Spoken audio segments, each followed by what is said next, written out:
Hey everybody, Brian Mittman here. Hope you're having a wonderful day. As always, I'm watching the news and I saw another construction related accident. This time, a Verizon worker got trapped in a trench that he was digging from the waist down. It was a 3-hour operation to safely get him out of there, but they were really worried about things like what would happen because of all the pressure of all the stuff pressing on him and his bodily functions. He seemed to be in good spirits, and as far as I know, they took him to the hospital, and hopefully he'll make a full recovery.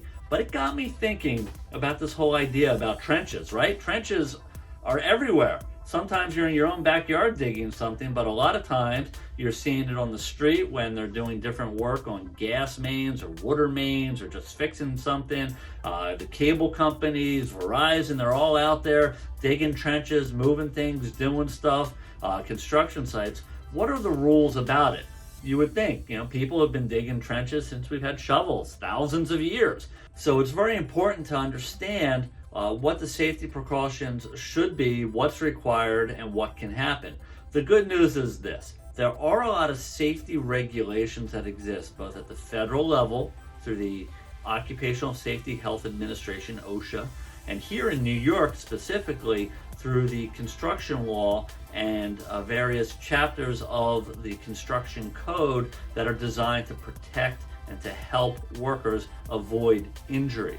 In particular, when dealing with trenches or excavation, one of the biggest hazards are cave-ins. That is, the sides collapse, things collapse, and people get buried or trapped, just like the poor Verizon worker I spoke about today. And these regulations are all designed to try to avoid that. If you've ever worked with or dealt with some type of trench, then you should be familiar with different types of trench and excavation protection. These protective systems include things like benching, shoring, shielding, and sloping. Sloping, you build slopes a certain way. Benching, you have horizontal platforms. If the trench is deeper than a certain length, OSHA and New York State require certain types of additional protective devices. The shoring will have sides with beams that are holding the sides up so things don't collapse. And the whole point is it might make it take a little bit longer, but the reality is, like that, something can happen. The fella today, he's digging a trench. It wasn't too deep. He was about waist deep, so what's that, 3 feet at the most, and the retaining wall collapsed. And then everything just flowed in there, and all of a sudden he was trapped, even worse than quicksand.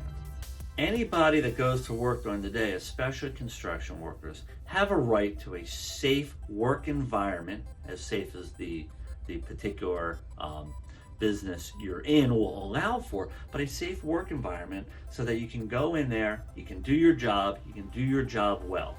So if you're working on a trench or some type of excavation, make sure that proper things are being followed. And if you're not sure, you can ask your supervisor, your foreman, you can look it up on Google, and to tell you the truth, I know a job has to be done, but your safety is far more important than just trying to get something done really quick, especially in a hazardous situation like a trench. If you have any questions about this or you need any additional information, give me a quick shout out, info@thedisabilityguys.com, leave a comment below, and have a great day.